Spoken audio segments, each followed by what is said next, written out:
जैसे बहुत सारे स्टूडेंट्स ने एग्जाम दे दिया, जी अच्छी यूनिवर्सिटी में हो गए एडमिशन, जी कुछ के अपने अकॉर्डिंग दूसरी यूनिवर्सिटीज में हो गए, जी तो और कुछ के नहीं हुई, जैसे मैं तेरा एडमिशन नहीं हो पाया।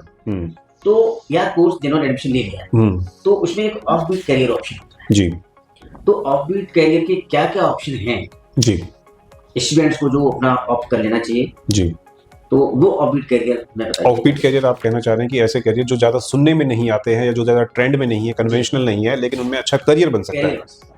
मेरे लिए सबसे ज्यादा जो आजकल माइंड में घूमता है वो एक करियर है बीएससी एग्रीकल्चर।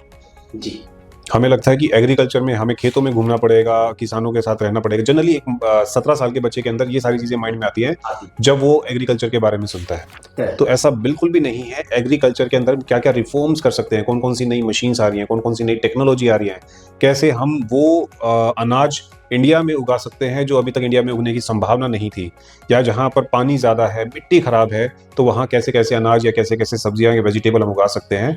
उसकी रिसर्च, उसकी पढ़ाई जो होती है, उसको सीखने का काम एग्रीकल्चर के अंदर होता है।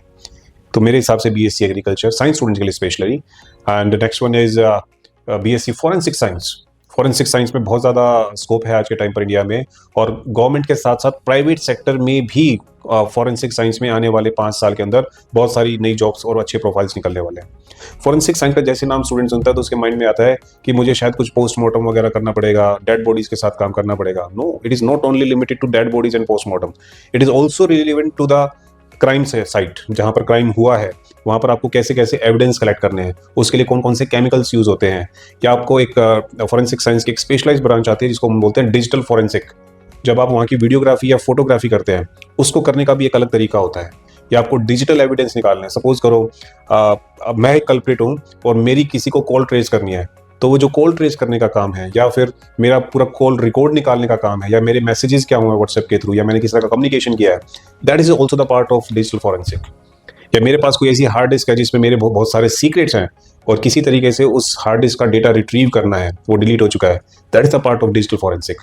तो इस तरह के काम भी फॉरेंसिक साइंस में है। इसके अलावा veterinary science, that is also emerging in India.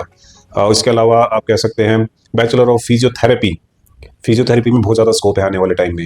या इसके अलावा अगर हम जाएं स्पेशली मेडिकल स्टूडेंट्स के लिए, तो मेडिकल लैब टेक्नोलॉजी, रेडियोलॉजी और एनेस्थियोलॉजी, इन सब में बहुत ज़्यादा स्कोप धीरे धीरे धीरे धीरे बढ़ता जा रहा है। तो इस तरह के बहुत सारे कोर्सेज हैं जो स्टूडेंट कर सकता है और बहुत अच्छा स्कोप है।